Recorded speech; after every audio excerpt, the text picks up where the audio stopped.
আসসালামু আলাইকুম। কি অবস্থা সবার? আজকে কি নিয়ে কথা বলা যায়? আজকে আমরা কথা বলবো কোরিয়ায় প্রসেসিং সম্বন্ধে। কি কি ডকুমেন্টস আপনার বাংলাদেশ থেকে লাগবে কোরিয়ায় আসার জন্য, সেই সব ব্যাপার নিয়ে আসুন আমরা কিছু কথা বলি। আমার ডিন নাম্বার ইস্যু হয়েছে, আমার কি বলে ই ভিসাতে অ্যাপ্লাই করছি আমি, বা রিজিওনাল ভিসাতে অ্যাপ্লাই করছি। আমার তো কিছু হবে, কিন্তু আসলে তা না। কারণ হচ্ছে গিয়ে আপনার কেউই পার্সোনালি কেউই আপনার ভিসা কনফার্মেশন দিতে পারবে না এক ইমিগ্রেশন বাদে, এবং সেটা ডিপেন্ড করবে পুরোপুরি আপনার ডকুমেন্টসের উপরে। সো আসুন আজকে আমরা আমার বাংলাদেশ থেকে কোরিয়া প্রসেসিং করতে কি কি ডকুমেন্টস লাগবে, বা আমাদের কি কি ডকুমেন্টস ব্যাপারে সচেতন হতে হবে সেটার ব্যাপারে আমরা আলোচনা করি। আপনার আইএলস স্কোর রেডি থাকতে হবে অথবা এর প্রিপারেশন নিতে হবে। তার পাশাপাশি প্রথমেই আমার কি লাগবে? সর্বপ্রথম আপনি যে জিনিসটা স্টার্ট করবেন সেটা হলো আপনার ব্যাংক, যেটার কারণে আপনার অলমোস্ট 70-80% ভিসা রিজেক্ট হয়। এখন ব্যাংক কিভাবে রেডি করব?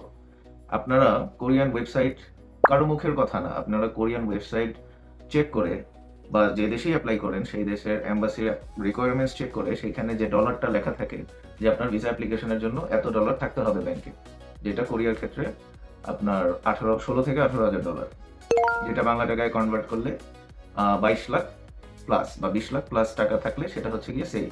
এখন আমি কতটুকু রাখবো? যেটা সেফ সেটা রাখলে তো অবশ্যই সেফ, বাট ট্রাই করবেন যেটা অ্যামাউন্ট তার থেকে 2-4-5 লাখ টাকা বেশি রাখার। কারণ হচ্ছে গিয়ে মিনিমামের চেয়ে সবসময় একটু বেশি রাখার চেষ্টা করবেন যে কোনো কিছু। আচ্ছা, এখন আমার ব্যাংকের স্টেটমেন্ট ম্যাচুরিটি কত লাগবে ভাই? 2 মাসের স্টেটমেন্ট উঠে এত ভিসা হয়েছে, আমার তো এখনো 4 মাস আছে, আমি কেন করব না? বা 3 মাসের স্টেটমেন্ট উঠে ভিসা হয়েছে, অমুক জন বলছে। অমুকের 2 মাস বা 3 মাসের স্টেটমেন্টে ভিসা হয়েছে, এর মানে যে আমি 3 মাসের স্টেটমেন্ট দিলে আমার ভিসা হবে, এটা কনফার্ম না, এটা সেফ না, এটা ওয়াইজ ডিসিশন না। কারণ হচ্ছে আপনার আপনার ব্যাংকটা অথেন্টিক থাকতে হবে। সোজা বাংলায় কথা বললে সেটাতে বোঝায় যে আমি ব্যাংকটার এই অ্যামাউন্টটা আমার স্পন্সর আমার পিছনে খরচ করবে বিদেশে পড়াশোনা করার জন্য, সেইটা আমি ডকুমেন্টসটা যার হাতে দিব সেটা ইমিগ্রেশন অফিসার একবার চেক করলেই যাতে বুঝতে পারে যে হ্যাঁ, এই অ্যামাউন্টটা আমার জন্যই, আমার ফ্যামিলি সেফ রাখছে এখানে। সে যদি দেখে যে মাত্র আমি ভিসা অ্যাপ্লিকেশন করার 2 মাস আগে হুট করে কোথা থেকে 20 লাখ টাকা বা 25 লাখ টাকা আমার অ্যাকাউন্টে চলে আসছে, এটা বিশ্বাসযোগ্য না। বা যত দ্রুত একবারে টাকা চলে আসছে, হুট করে এক অ্যাকাউন্ট থেকে একবারে 25 লাখ টাকা কেউ আমার অ্যাকাউন্টে পাঠিয়ে দিল 2 মাস আগে বা 2.5 মাস আগে, এটা খুব একটা বিশ্বাসযোগ্য না।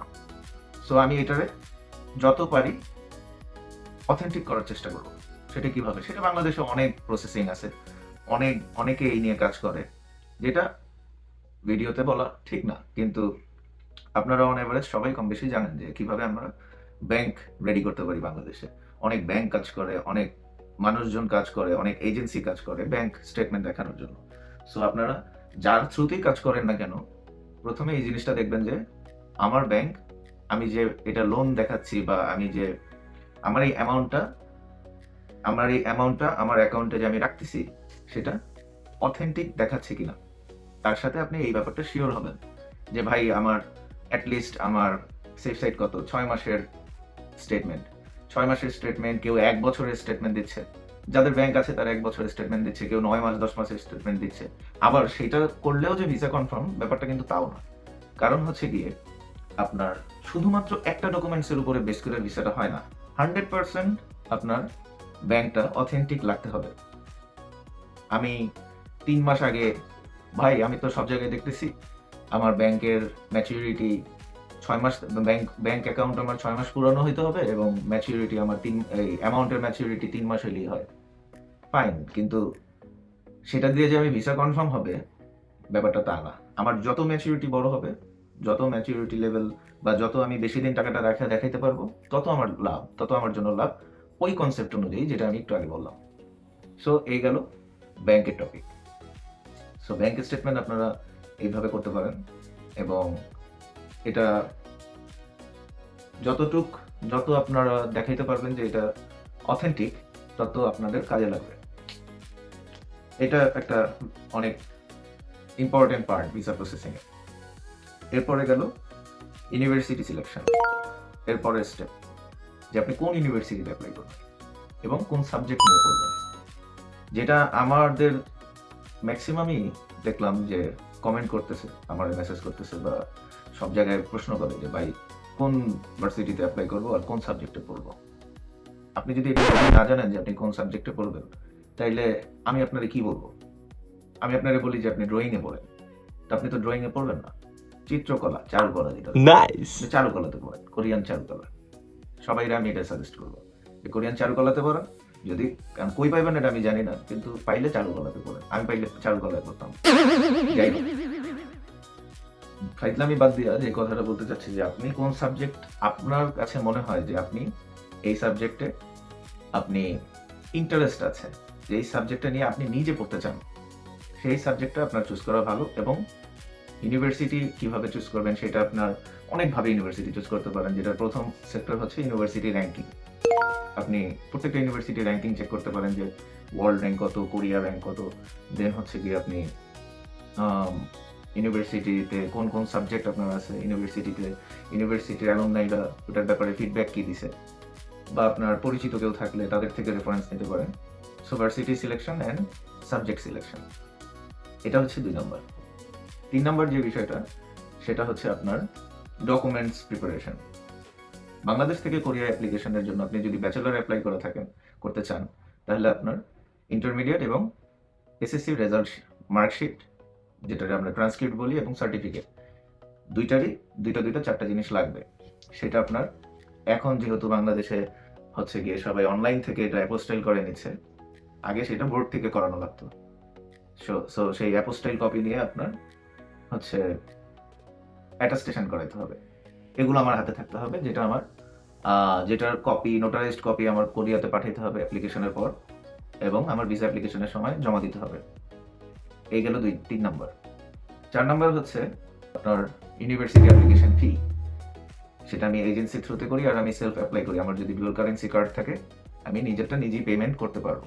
অনেক ধরনের ওয়েবসাইট আছে, অনেক ধরনের অ্যাপ্লিকেশন সাইট আছে, যেটা দিয়ে আপনি কোরিয়ান ইউনিভার্সিটিতে অ্যাপ্লিকেশন করতে পারবেন নিজেই।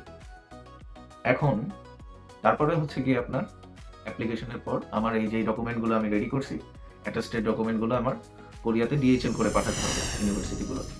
এবং সেটা ওরা রিসিভ করার পর তারপরে ওরা আমাকে অফার লেটার ইস্যু করবে। এবং যেই অফার লেটার, যখন আমি অফার লেটার আমার হাতে পাবো, তখন আমার যদি স্কলারশিপ থাকে, সেটা 50, 70, 80 যেটাই থাক, যেটা আমাকে অ্যামাউন্ট শো করবে অফার লেটারে, সেই অ্যামাউন্টটা আমার বাংলাদেশের যে কোনো ব্যাংক থেকে, যারা কোরিয়াতে মানি ট্রান্সফার করে, তাদের থেকে কোরিয়াতে আমার টিউশন ফি পাঠাতে হবে। তারপরে আমার অফার লেটার পাওয়ার পর, টিউশন ফি পেমেন্ট করার পর কনফার্মেশন লেটার দিবে। সেই কনফার্মেশন লেটার নিয়ে আপনার বাংলাদেশে রেডি করা আগে থেকে যে ডকুমেন্টসগুলো আছে, তার সাথে আপনার নিজের হেলথ চেক আপ করাতে হবে।